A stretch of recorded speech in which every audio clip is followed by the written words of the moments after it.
Hello, आवाज आ रही सबको?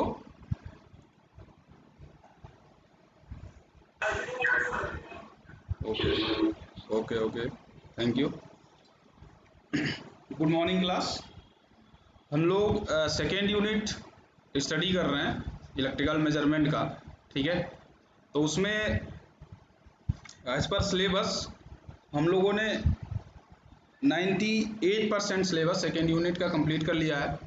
केवल एक टॉपिक आपका रह गया है, वो है आपका mutual inductance, measurement of mutual inductance.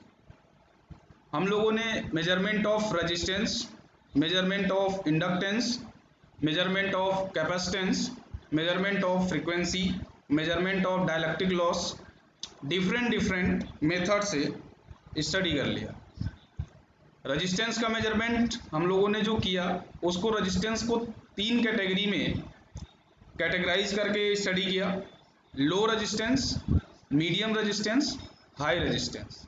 ठीक है, लो रेजिस्टेंस का कैटेगरी क्या था कि जो भी आपका कोई इक्विपमेंट या कोई भी ऐसी डिवाइस जिसका रेजिस्टेंस अगर लेस देन 1 ओम है, अप टू 1 ओम है, ठीक है, तो that type of equipment or device will come under less than 1 ohm, या आप कह सकते हैं कि लो रेजिस्टेंस की कैटेगरी में कंसीडर किया जाएगा।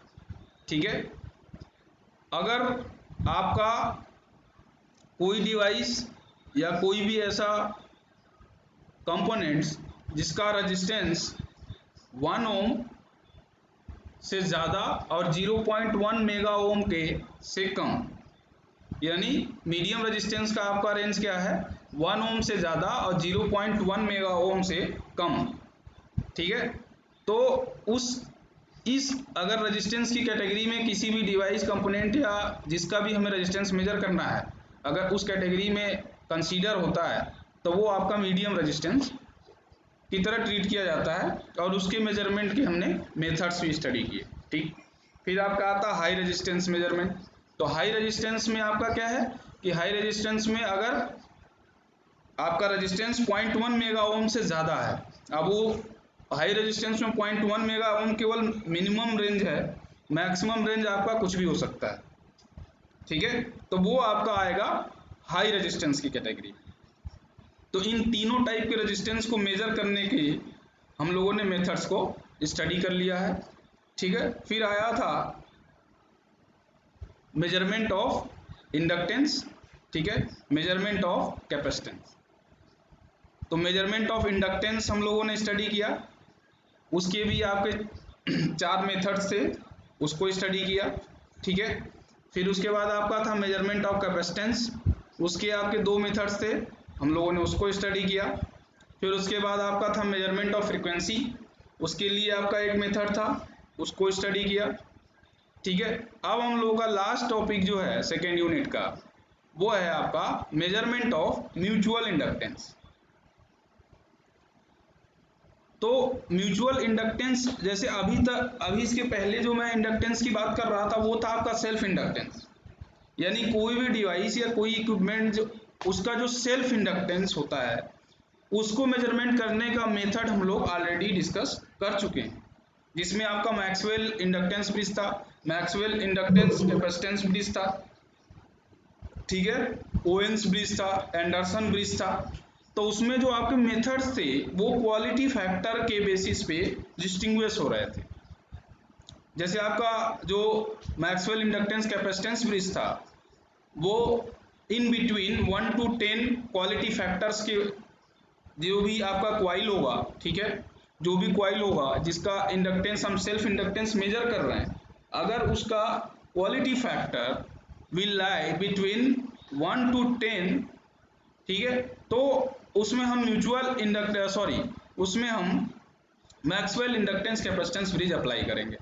और अगर उसका क्वालिटी फैक्टर आपका लेस देन 1 ओम है, लेस देन 1 है, ठीक है, तो आपका एंडरसन ब्रिज अप्लाई हो रहा था। अब ग्रेटर देन 10 का अगर क्वालिटी फैक्टर का कोई क्वाइल है, तो उसके लिए हम लोग ओवेंस ब्रिज यूज कर रहे हैं। ठीक, तो आप इस तरीके से मेथड्स थे जिनको हम लोगों ने स्टडी किया। ठीक है। अब हम लोगों का लास्ट टॉपिक है मेजरमेंट ऑफ म्यूचुअल इंडक्टेंस। तो म्यूचुअल इंडक्टेंस सबसे पहले समझना जरूरी है कि हो सकता है कि मतलब अभी जितने लोग प्रेजेंट हैं क्लास में उसमें से 95% लोगों को पता भी हो, लेकिन आई होप कि 5% लोग ऐसे जरूर होंगे जिन्हें म्यूचुअल इंडक्टेंस बेसिकली होता क्या इस चीज़ को नहीं समझ पा रहे होंगे। ठीक है, तो मैं उन लोगों के लिए बता देना चाहता हूं कि अगर दो क्वाइल, ठीक है, आस पास मान लो एक मिनिमम डिस्टेंस पे वर्क कर रहे हैं। अब ये जो क्वाइल होता है ये ज़रूरी नहीं है कि आपका इंडक्टर का ही हो। अगर कहीं पे किसी आपका किसी पर्टिकुलर ऑपरेशन के लिए यूज कर रहे हो, ठीक है, तो वो भी आपका एक क्वाइल या इंडक्टेंस को फॉर्म करता है।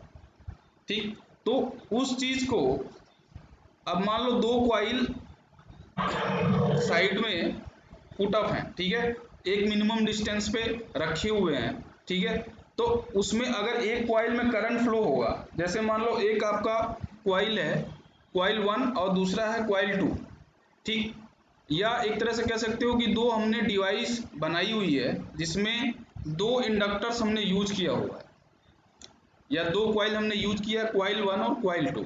तो क्वाइल 1 में जो करंट फ्लो होगा, ठीक है, जो क्वाइल 1 में करंट फ्लो होगा उसकी वजह से क्वाइल 1 में इंडक्टेंस फॉर्म होगा। ठीक है, ये तो सभी लोगों को आइडिया है ना कि रजिस्टर, कैपेसिटर और इंडक्टर क्या करता है। कोई बताएगा कि रजिस्टर, इंडक्टर और कैपेसिटर क्या करता है? मतलब ये सर्किट में जब एग्जिस्ट करते हैं या सर्किट में हम इन्हें यूज करते हैं तो इनका रोल क्या होता है, आखिरकार में इन सब चीज़ों को हम क्यों यूज करते हैं किसी भी सर्किट में या किसी भी डिवाइस को डिज़ाइन करने में। किसी के पास अगर कोई आंसर है तो बताए, अदरवाइज मैं बताऊंगा ही।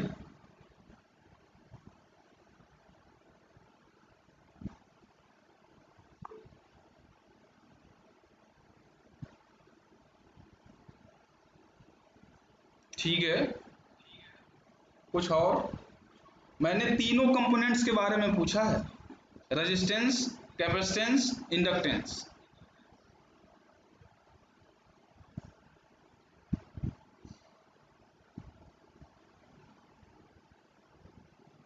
मैसेज नहीं, ऐसे आप बताओ जो मतलब जिसको जो आइडिया है। ठीक है, कोई नहीं, माइक ऑन करके बोलो, माइक ऑन करके आंसर दो आप। हम्म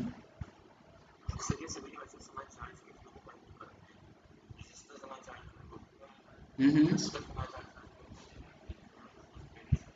हम्म,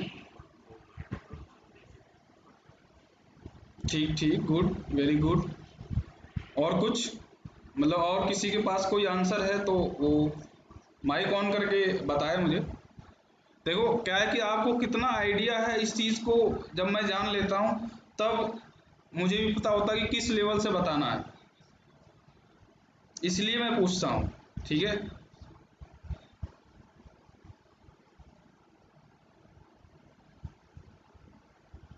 अनंत मिश्रा सुन रहे हो बेटा? अनंत,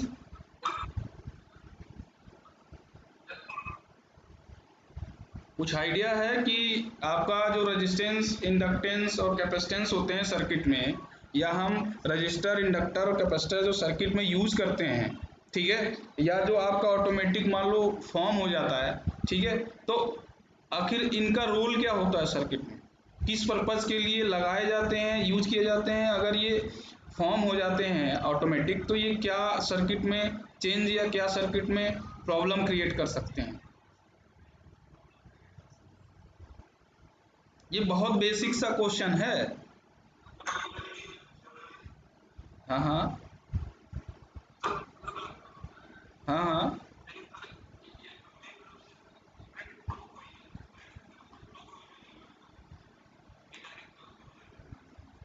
ना करंट के फ्लो को मेजर थोड़ी करेगा बेटा। मैं ये पूछ रहा हूँ कि ये सर्किट में जब एग्जिस्ट करते हैं तो इनका क्या रोल होता है?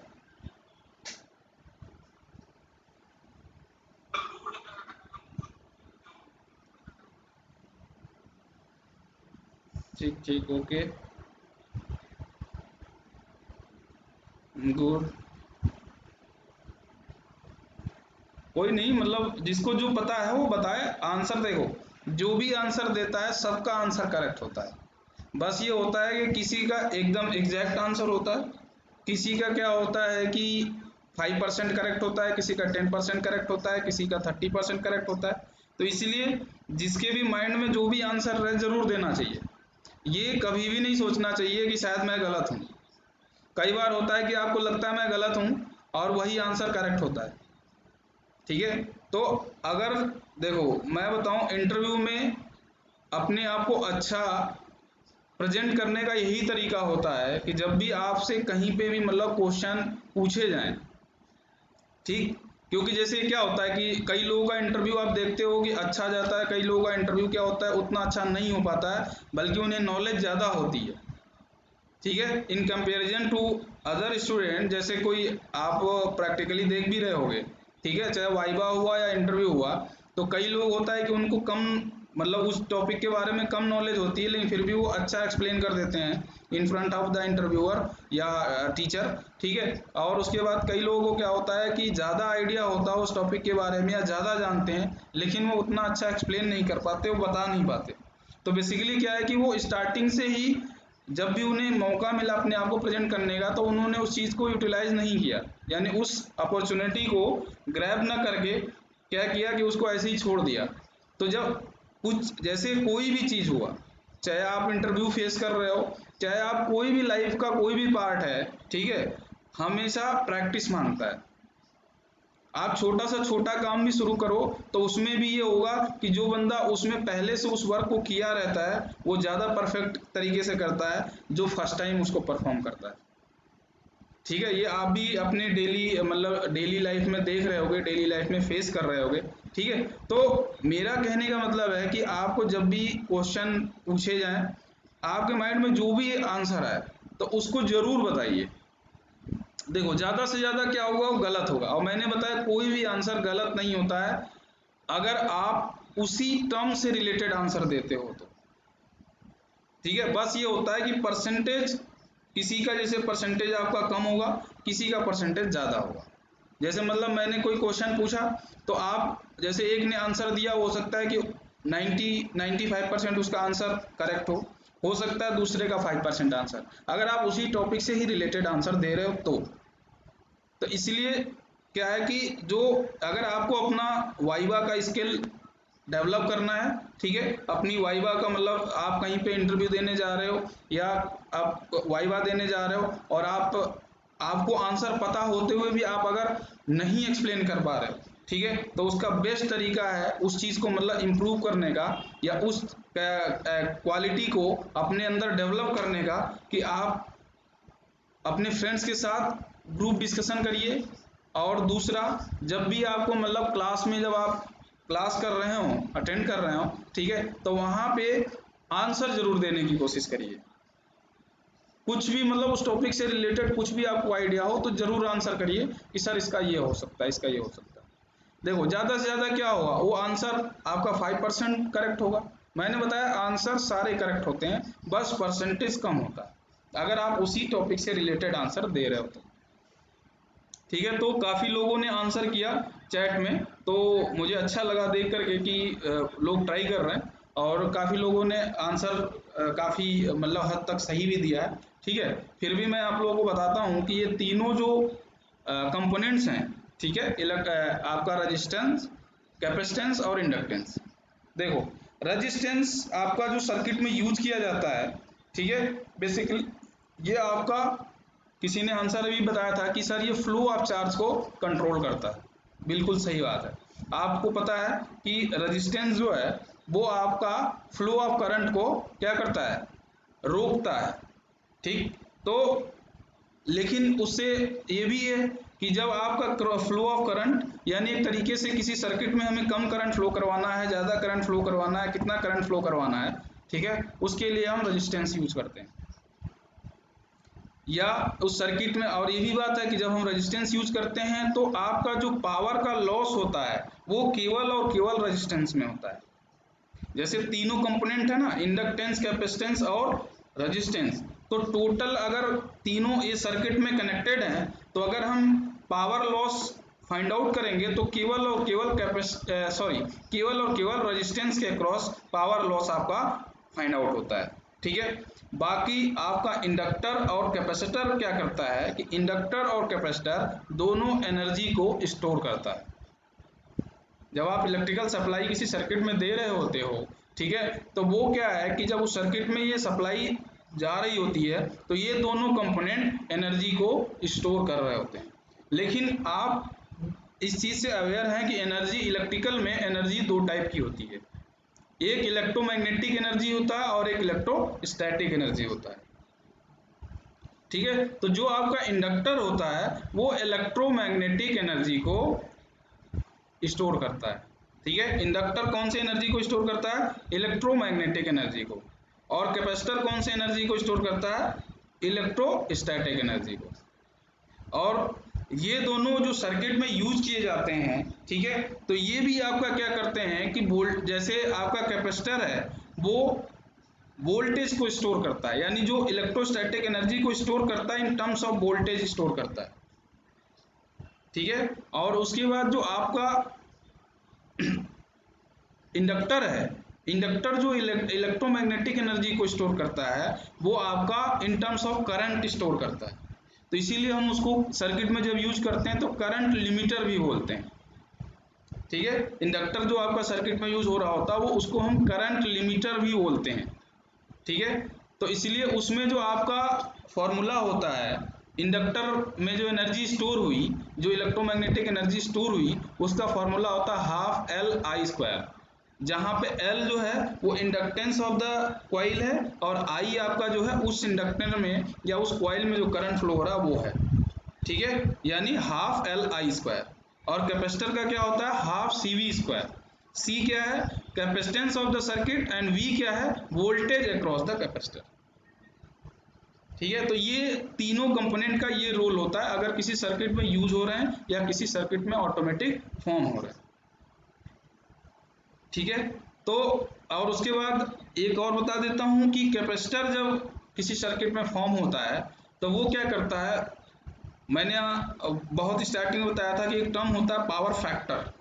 पावर फैक्टर इलेक्ट्रिकल सर्किट में होता है। ठीक है, तो इलेक्ट्रिकल सर्किट में जब पावर फैक्टर हार्ट है, ये समझ लो इलेक्ट्रिकल इंजीनियरिंग की जान है पावर फैक्टर।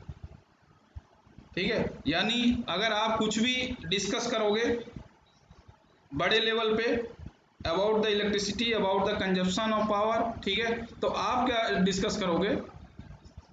Power factor. ठीक है,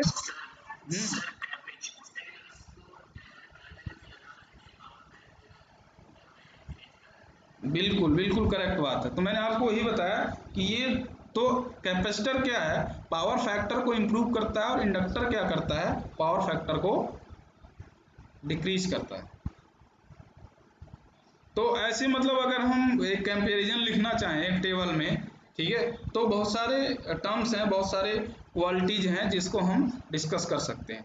चलो, तो मुझे लगता है कि लोग थोड़ा सा इन तीनों कंपोनेंट्स के बारे में अवेयर हो गए होंगे। ठीक है, और होना भी ज़रूरी है क्योंकि ये बेसिक्स हैं, बिल्कुल जिसे बोलते हैं बेसिक। और आप इस चीज़ को जब तक नहीं समझ पाओगे तब तक आगे चल करके जो सब्जेक्ट्स स्टडी करोगे उस चीज़ को आपको समझने में दिक्कत होगी। इसलिए मैंने मतलब थोड़ा टाइम लेकर के इन तीनों चीज़ों के बारे में थोड़ा बहुत डिटेल में अभी बताया है। अभी भी इसके बारे में बहुत कुछ जानने का है। तो आई होप कि आप लोग मतलब जिसमें क्यूरेसी होगी जानने की वो अपना बुक या जो भी मतलब आपके पास मटेरियल या जो भी आपके पास अवेलेबिलिटी है उससे आप एक्सेस करके उसके बारे में जान लोगे। ठीक है, फिर हम लोग चलते हैं मेजरमेंट ऑफ म्यूचुअल इंडक्टेंस। तो मैंने आपको बताया कि दो कॉइल अगर आसपास में वर्क कर रहे हैं, ठीक है, तो पहले कॉइल का इफेक्ट दूसरे कॉइल पे और दूसरे कॉइल का इफेक्ट पहले कॉइल पे जाता है। तो इस इफेक्ट को हम म्यूचुअल इंडक्टेंस बोलते हैं।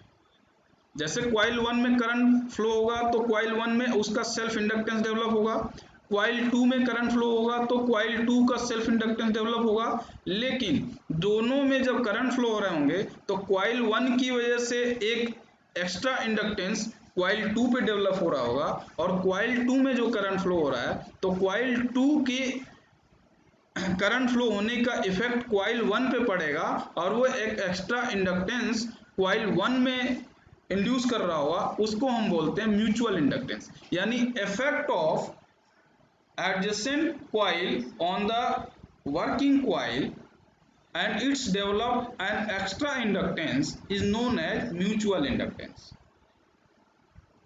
ठीक है, तो mutual inductance has been used in a great number of bridges for a variety of purposes. Known mutual inductance are used in some circuits for the measurement of unknown mutual inductance. ठीक है, variable standard mutual inductances have been used as components in bridges for the measurement of self inductance, capacitance and frequency.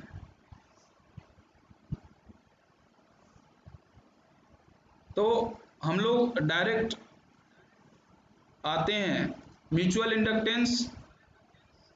जैसे आपका क्या है कि ये formula है, आप देख रहे होगे, ठीक है। तो यहाँ पे एक कनेक्शन डायग्राम नहीं है, ठीक है, फिर भी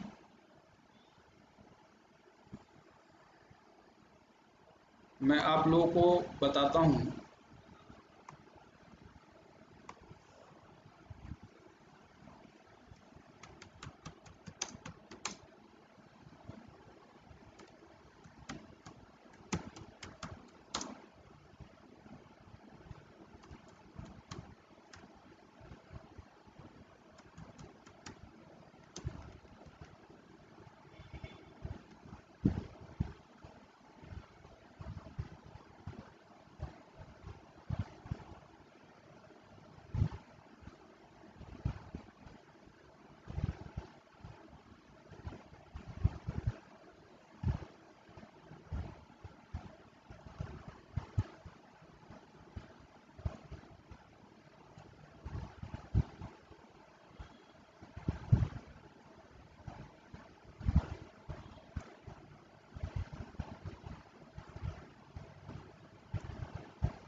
देखो, आपका जैसे इंडक्टर जो है सीरीज में कनेक्टेड है, ठीक है, और पैरेलल में, दो तरीके कनेक्शन पॉसिबल है इसमें भी, ठीक है।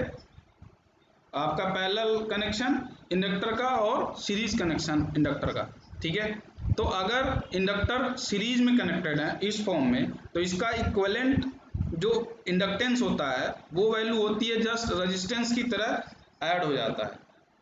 यानी L टोटल इक्वल टू, अगर इंडक्टर्स इन सीरीज हैं तो L total equal to L1 L2 plus L3 plus L up to, मतलब जितने भी इंडक्टर आपके सीरीज में कनेक्टेड हैं। लेकिन दूसरा टर्म्स आता है कि अगर उस इंडक्टर में म्यूचुअल इंडक्टेंस की भी एग्जिस्टेंस हो, ठीक है। तो म्यूचुअल इंडक्टेंस आपका क्या है कि दो तरीके की कनेक्शन पे पॉसिबल करता है, कि दोनों इंडक्टर एडिटिव फॉर्म में सीरीज में कनेक्टेड है या डिफरेंशिएटिव फॉर्म में सीरीज में कनेक्टेड है, ठीक है।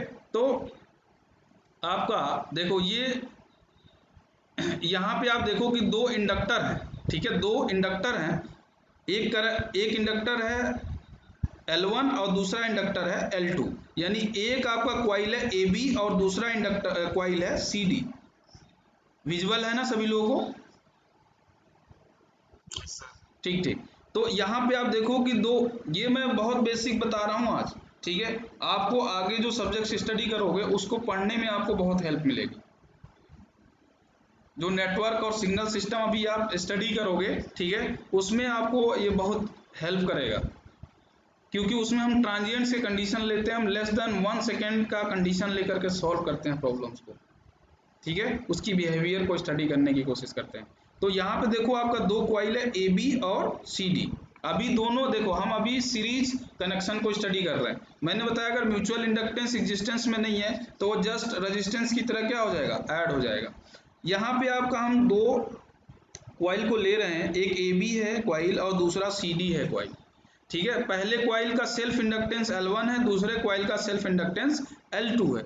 अगर इसमें करंट जो है दोनों कॉइल में सेम डायरेक्शन में फ्लो हो रहा हो, ठीक है, इसमें भी आप देखो A से B फ्लो हो रहा है और इसमें भी C से D फ्लो हो रहा है, ठीक है। तो इसका जो इक्विवेलेंट इंडक्टेंस की वैल्यू आती है वो आती है L total equal to L1 plus L2 plus 2M, where L1 is the self inductance of coil 1, L2 is the self inductance of coil 2 and M is the mutual inductance between coil 1 and coil 2। तो जैसे L1 की वजह से L2 पे एक mutual inductance आएगा और L2 की वजह से L1 पे एक म्यूचुअल इंडक्टेंस आएगा, तो इसलिए इसका क्या है, दो बार इसको ऐड किया गया प्लस 2M। इसका डेरिवेशन भी होता है, यहाँ से देखो कि हम क्या करते हैं, वोल्टेज को जैसे जो आपका किसी इंडक्टर के अक्रॉस जो वोल्टेज होता है वो क्या होता है, L/di/dt, तो उसका जो वोल्टेज है उसकी हेल्प से डेरिवेशन होता है, ठीक है। तो यानी the total EMF induce into a cumulative coupled coils is given as LT equal to di/dt equal to पहला वाला का ईएमएफ जो है, दूसरे का ईएमएफ और उसके बाद जो म्यूचुअल इंडक्टेंस की वजह से है, ठीक है। तो ये आपका मतलब एडिटिव, अगर आपका सेम दोनों ही कॉइल में सेम डायरेक्शन में करंट फ्लो हो रहे हों जब कॉइल सीरीज में कनेक्टेड हो, तो उसका जो आपका टोटल इक्विवेलेंट इंडक्टेंस है that will be the value L1 plus L2 plus 2M। अब अगर वही कॉइल डिफरेंशिएटिव कनेक्शन को फॉर्म कर रहे हैं, यानी जो करंट है उनका सेम डायरेक्शन ना हो करके क्या है, अपोजिट डायरेक्शन में करंट फ्लो हो रहा है, सीरीज में तो कनेक्टेड है, ठीक है, लेकिन उनका जो करंट का फ्लो का डायरेक्शन है, करंट फ्लो का डायरेक्शन है वो अपोजिट टू ईच अदर है। तो यानी एक देखो आपका कॉइल है ए बी और दूसरा कॉइल है सी डी, तो ए बी में जो आपका करंट का फ्लो का डायरेक्शन है वो बी टू ए है और सी डी में जो करंट का फ्लो का डायरेक्शन है वो सी टू डी है, ठीक। तो इसमें आप देखो कि इसमें करंट का फ्लो का direction opposite to each other है, तो इसका जो इक्विवेलेंट इंडक्टेंस होता है वो L total equal to L1 plus L2 minus 2M। अगर करंट का फ्लो का direction opposite to each other है, अगर दो कॉइल सीरीज में कनेक्टेड हैं, तो उसमें आपका जो म्यूचुअल इंडक्टेंस है वो माइनस हो जाता है, ठीक है। अब दूसरा कनेक्शन आपका पॉसिबल है इंडक्टेंस का सीरीज का, सॉरी पैरेलल का, सीरीज को तो हमने स्टडी कर लिया, दूसरा कनेक्शन पॉसिबल है पैरेलल का, ठीक है। तो अगर मान लो सिंपली आपके इस तरह से इंडक्टर पैरेलल में कनेक्टेड है, तो इनका जो इक्विवेलेंट इंडक्टेंस होगा वो आपका सिंपल, जैसे रेजिस्टेंस पैरेलल में कनेक्टेड होते हैं तो उसका जो फॉर्मूला होता है उसी तरीके से आपका इंडक्टर का भी फॉर्मूला होता है। तो 1 upon L total equal to 1 upon L1 plus 1 upon L2 plus 1 upon L3 up to 1 upon Ln। लेकिन अगर दो इंडक्टर पैरेलल में कनेक्टेड हैं और उसमें म्यूचुअल इंडक्टेंस भी आपका क्या हो रहा है, फॉर्म हो रहा है, यानी म्यूचुअल इंडक्टेंस भी क्या हो रहा है, ऐड हो रहा है, तो अब देखो इस तरह का कनेक्शन पॉसिबल होता है कि अगर दोनों में करंट आपका क्या सेम डायरेक्शन में फ्लो हो रहा, तो इस तरह का देखो यहाँ पे डॉट जो बनाया होता है ये बहुत बड़ा फैक्टर करता है कि उनका म्यूचुअल इंडक्टेंस ऐड होगा या माइनस होगा। इस चीज का ध्यान रखना बेटा कि जो आपका ये डॉट है, आप जब भी देखोगे चाहे ट्रांसफार्मर की सर्किट देखोगे या कहीं पे भी आप कभी न्यूमेरिकल सॉल्व करोगे, ठीक है, तो आपको ये डॉट जरूर दिख रहे होंगे, ठीक है। तो इन दोनों डॉट का क्या मतलब है, ये आपको शो करते हैं कि उसमें इस कॉइल में करंट इनसाइड है या उस कॉइल से करंट आउट, यानी ये डॉट दिखाता है कि करंट यहां से फ्लो हो रहा है या करंट यहां से फ्लो हो रहा है। तो वो उससे हम क्या पता करते हैं कि उनके बीच का जो म्यूचुअल इंडक्टेंस है उसकी क्या कंडीशन होगी, तो जैसे वहां पे आपने देखा कि जो मैंने सीरीज में बताया, तो ऐसा नहीं है कि यहाँ पे हमेशा आपको करंट का डायरेक्शन दिखाया जाएगा, कुछ नहीं, यहाँ पे आपको डॉट दिखा दिया जाता है।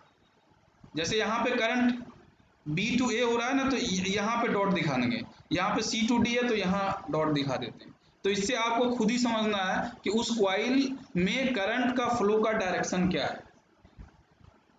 ठीक है, तो इस चीज का मतलब बहुत ध्यान दिया जाता है जब हम नेटवर्क्स और मशीन वगैरह को स्टडी कर रहे होते हैं।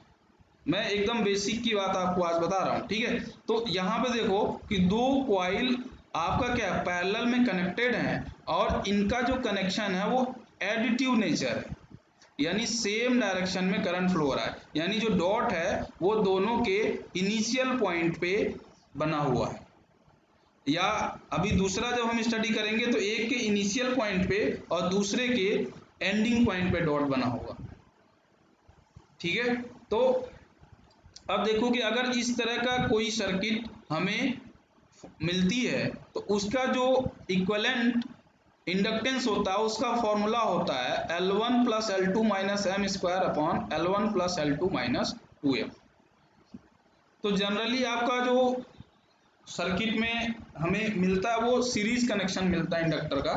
ठीक है, पैरेलल कनेक्शन बहुत ही मोस्ट मतलब ये समझ लो कि बहुत ही रेयर केस में मिलता है, लेकिन फिर भी आप यहाँ से देख सकते हो कि अगर दो इंडक्टर पैरेलल में कनेक्टेड हैं और वो एडिटिव नेचर में कनेक्टेड हैं तो उनका इक्विवेलेंट इंडक्टेंस जो होगा, अगर म्यूचुअल इंडक्टेंस इफेक्ट है वहां पे, तो L1 L2 minus M square upon L1 plus L2 minus 2m। ठीक है, अगर आपका अपोजिंग मतलब इस तरह से मैंने बताया ना आपको कि डॉट अगर एक के स्टार्टिंग पे बना और एक के एंडिंग पे बना है तो ये आपका होता है अपोजिंग इंडक्टर या डिफरेंशिएटिव नेचर ऑफ द इंडक्टर। ठीक है, तो यहाँ पे आपका देखो कि करंट दोनों में ही फ्लो हो रहा है सेम डायरेक्शन में, लेकिन आपका क्या है, इनका नेचर एक के स्टार्टिंग में डॉट बना है और एक के आपका क्या है एंडिंग में डॉट बना है। तो इस केस में भी आपका जो इक्विवेलेंट इंडक्टर होगा उसकी वैल्यू होगी LT equal to L1 plus L2 minus M square upon L1 plus L2 plus 2m। देखो इन दोनों फॉर्मूले में आपका केवल यहाँ पे प्लस और माइनस नीचे जो डिनोमिनेटर वाला फैक्टर है इसमें चेंजेस आ जा सकता है। ठीक है, तो ये दो कंडीशन आपके होते हैं अगर आपका पैरेलल में इंडक्टर कनेक्टेड है तो वो आपका एडिटिव नेचर में है या डिफरेंशिएटिव या अपोजिंग इंडक्टेंस को फॉलो कर रहा है। तो आई होप कि सबको मतलब इंडक्टर के बारे में आइडिया हो गया होगा कि अगर ये पैरेलल में और सीरीज में कनेक्टेड है और उसमें आपका कौन सा नेचर फॉलो हो रहा है। अब आते हैं हम लोग अपने टॉपिक पे। ठीक, तो यहाँ पे देखो म्यूचुअल, हाँ बताओ किसी को डाउट है? हाँ हाँ बोलो बेटा।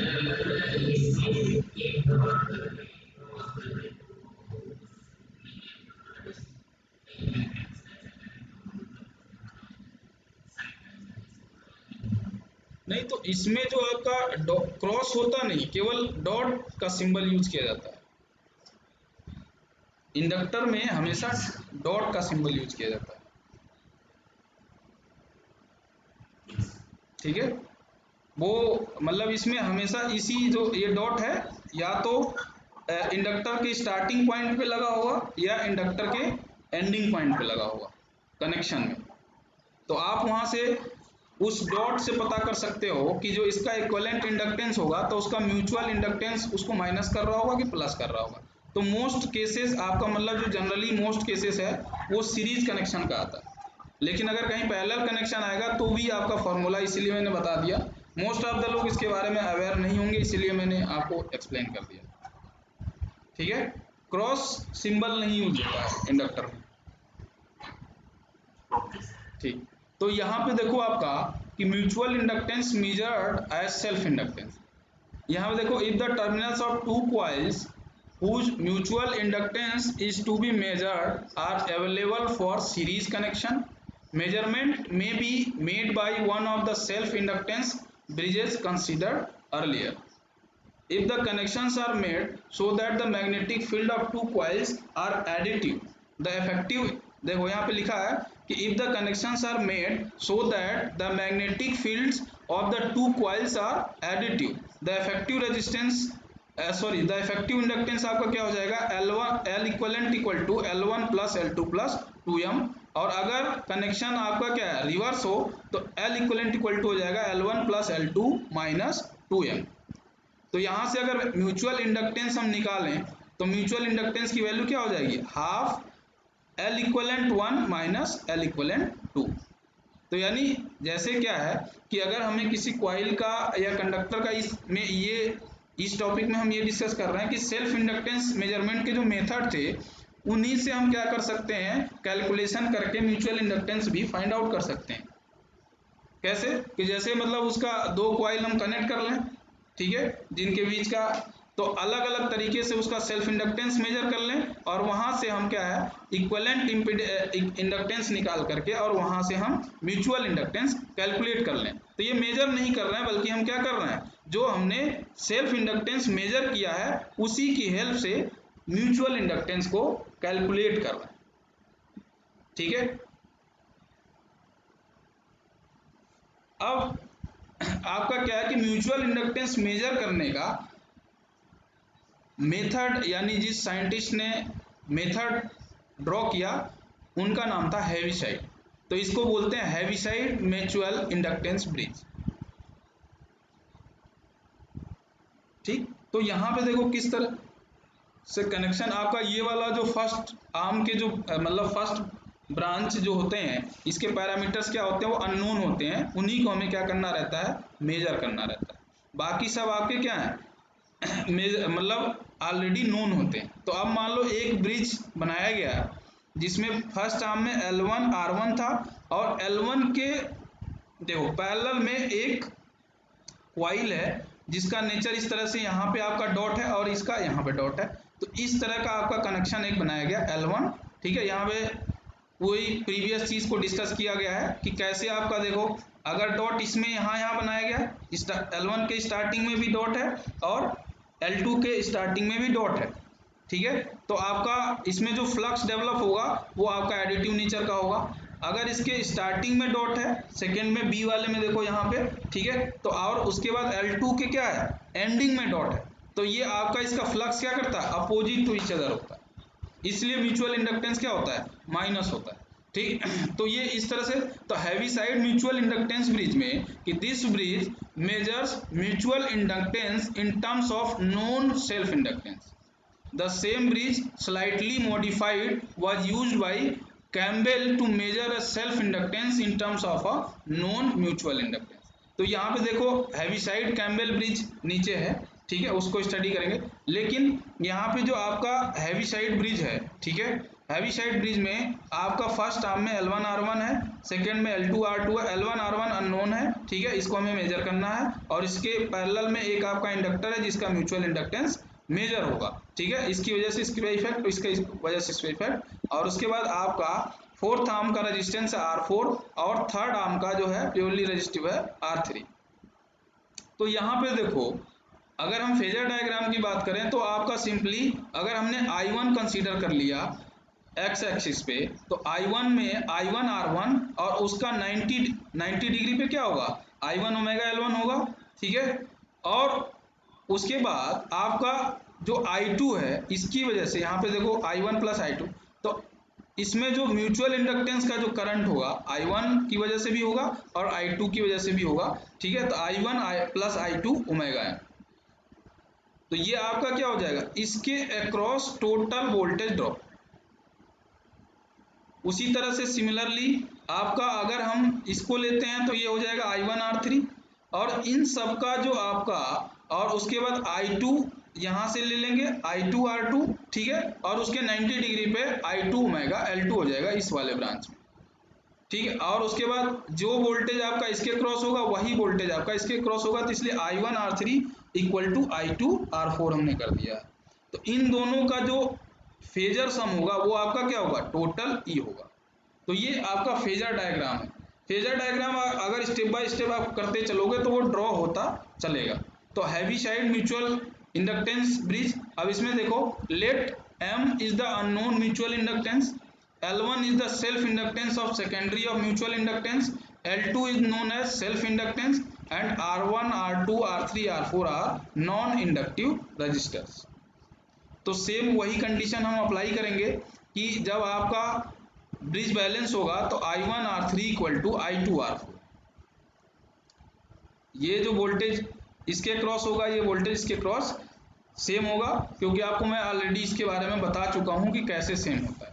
ठीक है, तो अब क्या है कि I1 R3 equal to I2 R4, या दूसरा कंडीशन हो जाएगा कि उसके जो फर्स्ट और सेकेंड आर्म्स में जो करंट फ्लो होगा उसके क्रॉस जो वोल्टेज होगा वो भी आपस में क्या होंगे, इक्वल होंगे। तो I1 plus I2 j omega M plus I1 R1 plus R3 j omega L1 equal to I2 R2 plus R4 j omega L2।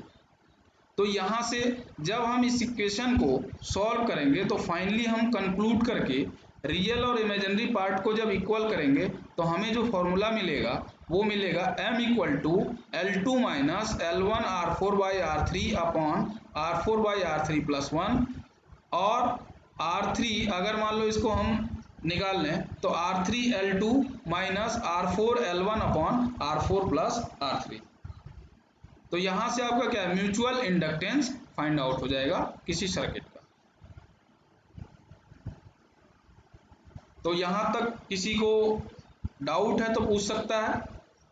इसके बाद किसका लेक्चर है?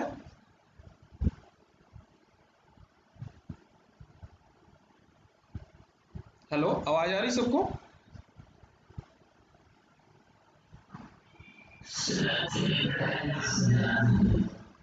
अभी किसी का लेक्चर है इसके बाद? ठीक ठीक।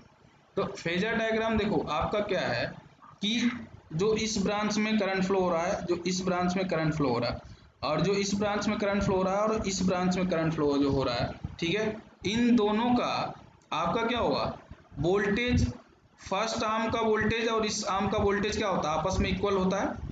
तो अगर हम इसको पहले कैलकुलेट करें तो आपका जो वोल्टेज क्या होगा, तो I1 R1 और प्लस जो आपका इंडक्टेंस है उसके क्रॉस वोल्टेज आएगा। ठीक है, यानी पहले ब्रांच के क्रॉस जो टोटल वोल्टेज होगा, इस रेजिस्टेंस के क्रॉस जो वोल्टेज ड्रॉप है वो होगा उसका सम, इसका सम। तो अगर हमने I1 को एक्स एक्सिस पे एज्यूम किया तो I1 R1 ये हो जाएगा। जैसे क्या है कि रेजिस्टेंस में वोल्टेज और करंट के बीच में कोई फेजर डिफरेंस नहीं होता है ना, सेम लाइन पे आते हैं ना। तो अगर करंट का डायरेक्शन एक्स एक्सिस पे है, ठीक है, तो आपका वोल्टेज भी यानी रेजिस्टेंस के क्रॉस वोल्टेज ड्रॉप भी उसी लाइन पे होगा, I1 R1। उसके बाद इंडक्टर में जो आपका वोल्टेज ड्रॉप होगा वो 90 डिग्री आपका क्या करता है, लैग करता है ना करंट वोल्टेज से, इंडक्टर के केस में। तो ठीक है, तो अपवर्ड डायरेक्शन में हो जाएगा I1 ओमेगा L1। अब क्या है कि एक म्यूचुअल इंडक्टेंस भी इसमें आपका फर्स्ट आर्म में आ रहा है तो उसको भी शो किया जाएगा। तो म्यूचुअल इंडक्टेंस क्या होगा, इन दोनों करंट का इफेक्ट आएगा ना इस पे I1, तो इसीलिए क्या है कि I1 plus I2 omega M हो जाएगा। तो टोटल आपका voltage drop in terms of inductance जो हो जाएगा I1 ओमेगा L1 और I1 plus I2 omega M. तो ये आपका फर्स्ट, तो ये आपका एक इक्विवेलेंट, मतलब यहाँ पे ड्रॉ नहीं किया गया, तो ये वैल्यू हो जाएगी E1 की। I1 R1 जो होगा उसी के इक्वल I2 R2 होगा, ठीक है, और आपका I2 R2 और I2 ओमेगा L2 हो जाएगा।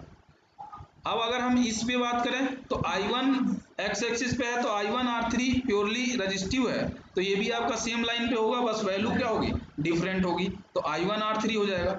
अब मैंने आपको बताया कि जो वोल्टेज BC के क्रॉस होता है वही वोल्टेज DC के क्रॉस भी होता है, तो I1 R3 इक्वल टू हो जाएगा I2 R4। तो इस वजह से आपका क्या है कि जो E1 जो E होता है वो क्या होता है, E1 और प्लस E3 या E2 और प्लस E4। तो E1 हम लोगों ने यहाँ पे है, या E2 आपका यहाँ पे है, E3 को हमने यहाँ पे ड्राइव किया है और E4 भी इसी पे है। तो इन दोनों का phasor sum E1 plus E3 आपका क्या हो जाएगा, कैपिटल E हो जाएगा। ठीक है, तो आप जैसे हैविसाइड कैम्बेल ब्रिज भी आप लोग इसको स्टडी कर लेना। ठीक है, अगर किसी को कहीं पे डाउट होता है जो मॉडिफिकेशन है, ये जो कैलकुलेशन देखो मैं इसलिए डिटेल में, क्योंकि बुक में क्या है कि बहुत शॉर्ट में दिया रहता है, क्लास में अगर स्टडी करते तो आपको पूरा कैलकुलेशन करके दिखाते, ठीक है। तो इसमें क्या है कि इस वजह से कैलकुलेशन आप लोग समझ लेना, कैलकुलेट कर लेना, अगर कहीं किसी को डाउट होता है तो पूछ लेगा मेरे से कि सर ये जैसे m का फॉर्मूला यहाँ पे हमने डायरेक्ट बता दिया ना आपको कि L2 minus L1 R4 by R3 upon, जब इसको रियल और इमेजिनरी टर्म्स को आप इक्वलेट करोगे तो आपको ये वैल्यू फाइंड आउट हो जाएगी, ठीक है। तो आई होप मतलब सेकेंड यूनिट हमारा कंप्लीट हो गया, ठीक है। अब हम लोग थर्ड यूनिट को स्टार्ट करेंगे, वो है आपका इंस्ट्रूमेंटेशन ट्रांसफार्मर, ठीक है। और वो नेक्स्ट लेक्चर में स्टार्ट करेंगे और अच्छे से पढ़ेंगे इंस्ट्रूमेंटेशन ट्रांसफार्मर, ठीक है। Okay, thank you class.